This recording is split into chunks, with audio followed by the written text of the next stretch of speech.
And first of all, I would like to introduce to you the Director of Research and the Chairman of the Department of Pediatrics at Nationwide Children's Hospital. Thank you, Jonathan.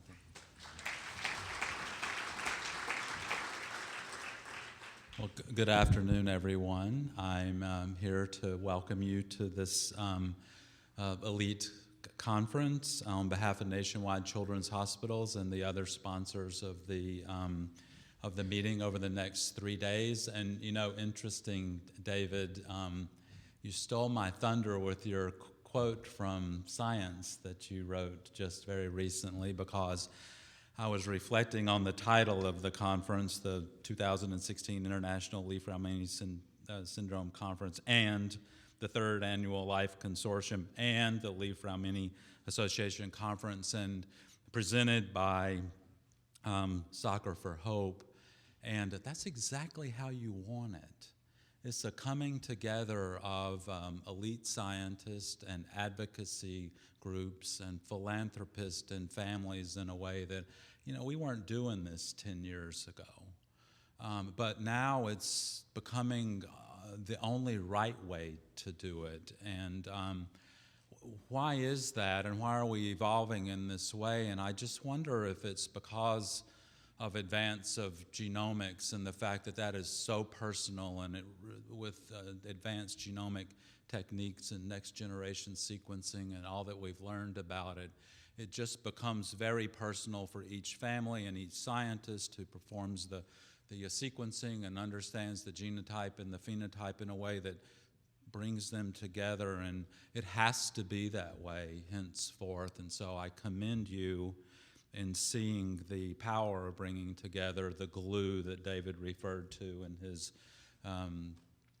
eloquent piece in Science, to bring together all these parties who all really share one goal. So I wish you the best in the course of the 3 days. The program looks extremely exciting, and I'll now bring to it's always troublesome when you have a Southern accent and the person who's speaking immediately afterwards is an eloquent British gentleman, Dr. Jonathan Finlay. But please welcome Jonathan to the podium, and thank you for being here.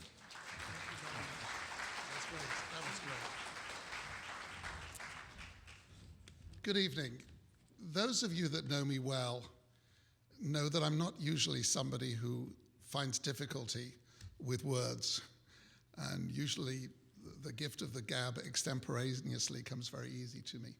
As I thought about what I wanted to say this evening, I felt so moved by the emotional power of this conference and the gathering together, as Dr. Barnard said, of these interest groups, that I really felt I had to, and I don't know how many decades it is since I've done this, I actually had to write down what I wanted to say.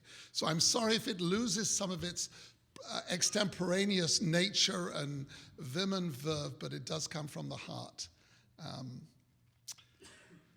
It really gives me great pleasure to welcome not only the invited physician scientists from around the world who are here, but additionally the physicians, the nursing and genetic counseling colleagues that have joined us, the participants that are here.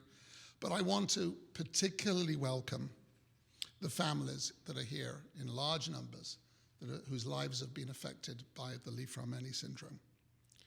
And I want to say a few words this evening about the impact that you all, as family members, parents, patients, have had on our lives, the physician scientists, the healthcare providers, and mine in particular.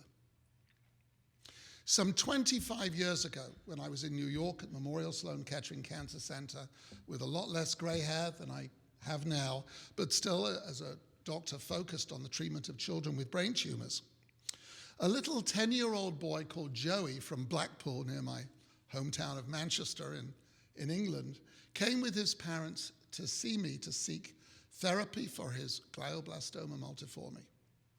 And what struck me, and something that I hadn't really thought much about, but had been already described by Doctors Li-Fraumeni, was the fact that his mother, in her 20s, had had breast cancer, and her mother, in her 20s had breast cancer, and both of which were survivors of it.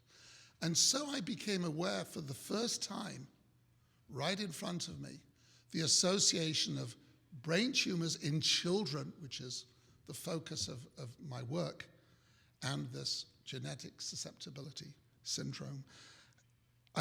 I was sensitized through that experience with this wonderful family and this wonderful little lad who did not survive the experience. But ever after, I've become sensitized to the association of malignant gliomas, as we knew then, and the Li-Fraumeni syndrome. Fast forward to just over a decade ago, when I first encountered Oliver and Jamie Weiss and their children, Hudson and Abella. Both children had malignant tumors of the brain, rare tumors of young children called choroid plexus carcinomas. At that time, there was only a hint in the literature of an association between choroid plexus carcinomas and the Li-Fraumeni syndrome. After our workup confirmed germline mutation of P53 gene, Oliver, in his typical forthright action manner, said, okay, who are we going to go and talk to? Who's the best man in the country? Or if I'd said it was in Europe, he would have said, let's go there too. So I said, David Malkin. Now, please understand, I don't want those of you, the rest of you scientists who are leaders in this field, to be upset by that statement, and I don't want David's head to swell too much. Please understand that at that time, the only person I knew in the field was David Malkin. So Oliver said, arrange it. We're flying up to meet with him. And on a rainy day, actually, no, it wasn't rainy, it was snowy when we landed from Los Angeles, where it never snows since 1935. A snowy day, we landed and spent 2 amazing days with David and his colleagues in Toronto. Ever after that, our research collaboration was born and continues to this day, both in the molecular understanding of choroid plexus carcinoma and Li-Fraumeni syndrome, but through participation in, as you've heard for the second time now already, the Toronto Protocol, an amazing surveillance protocol, which initially met with great criticism you'll hear of, you may already know. Why bother? Again, we'll be discussing that a lot.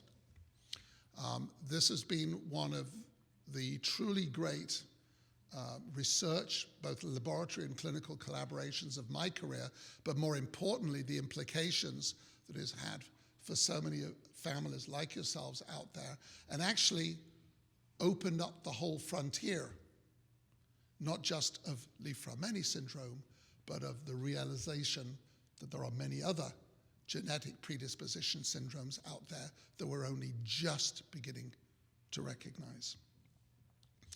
Oliver and Jamie's resilience in the face of tragedy, their empathy for others, like so many of you here, facing the same plight, and their persistence in encouraging all of us, not just me, a lot me, but many of us in this field, to do more research and faster, as Oliver would say. They have served and continue to serve as a major motive force for me, and I believe for many of us these past dozen years. And perhaps above all, Oliver and Jamie embody the beauty and miracle of the very best of the human spirit and of humanity in the face of the tragic randomness of human biology and severe illness. Oliver and Jamie were the major supporters of our first nationwide Children's Hospital conference exactly this time last year on the genetic predispositions to central nervous cancers, a symposium which I believe was the first that I've ever encountered, certainly in North America, held here in Columbus, as I said, exactly 1 year ago. And we are honored that they also share with the Li-Fraumeni Syndrome Association as the major sponsors of this 2016 International LFS Conference. I want to also express my thanks Again, not only to the Li-Fraumeni Syndrome Association, but to the Life Consortium of scientists, many of whom are represented here today.